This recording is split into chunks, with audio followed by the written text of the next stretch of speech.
Okay, do you know what time it is for me? Howdy doody time. This summer I'm going to apply for a job. Do you have any words of wisdom? Don't do it. Why not? Because there are perverts out there. They come into the stores and they shoot people.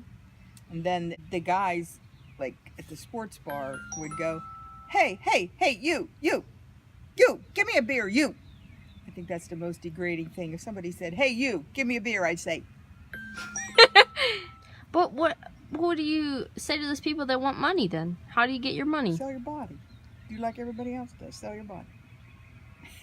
Don't give me that blank look. Have you tried to do it? Wow.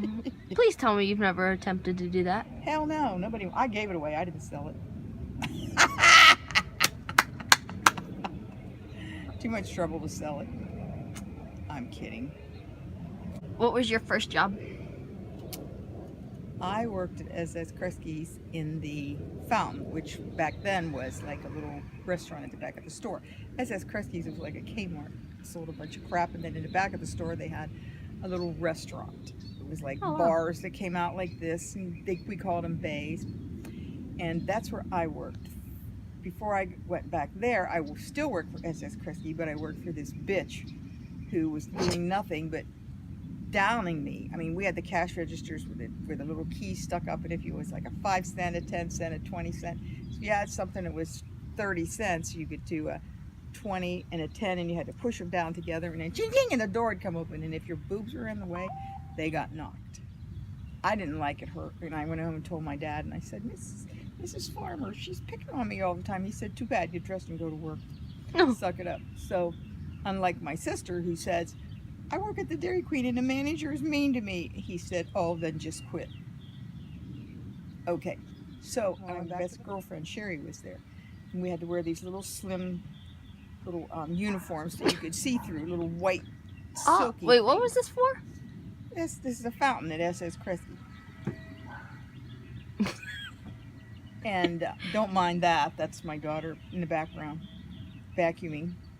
So I said, okay, so they gave me a little uniform. You had to wear a slip underneath it because if not, you could see everything.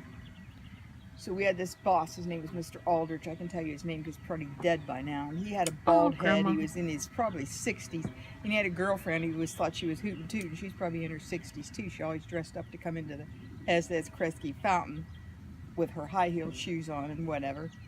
And we always laughed because we figured they were making it together. And Mr. Aldridge would come in with scratches on his head all the time. And we're like, oh, we know she did that. She scratched his head. Oh. Downstairs at SS Kresge's was a huge ice machine. And you had to climb up this ladder, a little ladder, and bend over and get ice out. And then you had to haul it up in a bucket to the fountain upstairs, and there was a big old like tray, and you dump the ice in, and everybody put their cups in and get the ice for the people for the Cokes and things like that. And there was a scoop.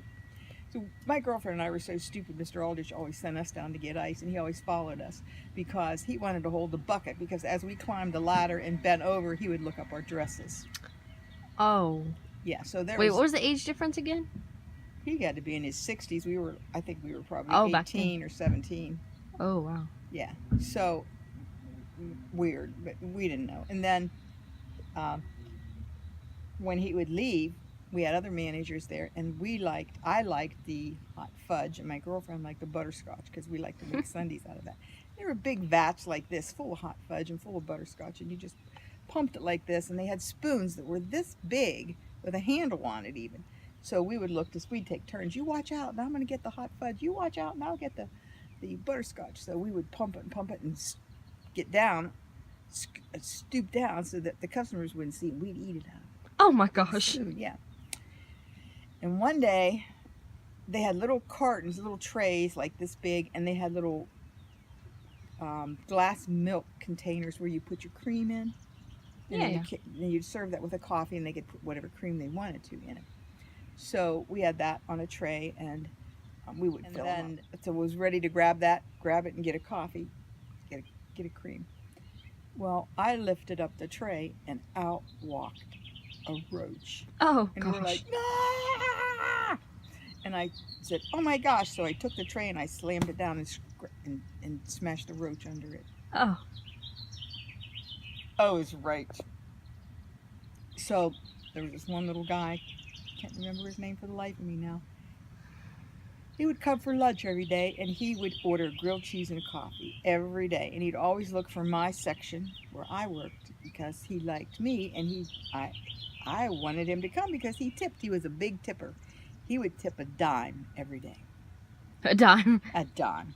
And I collected those dimes. We had like little plastic containers that had like little slits in them that were divided. We had our name on them, and we'd put our tips in there, our dimes or our nickels. Seldom got a quarter. It was usually a dime or a nickel. And then on Friday we couldn't wait because, man, not only did we get paid, it was our tip day. So they unlocked it, and you got to take the tips out of your little hole that you put them in all week and take them home. I thought I was rich, man. But I could count. If that guy came in every day and I worked every day, 7 days a week, I'd get 70 cents from him. Thanks for joining us on this long episode. Tune back soon.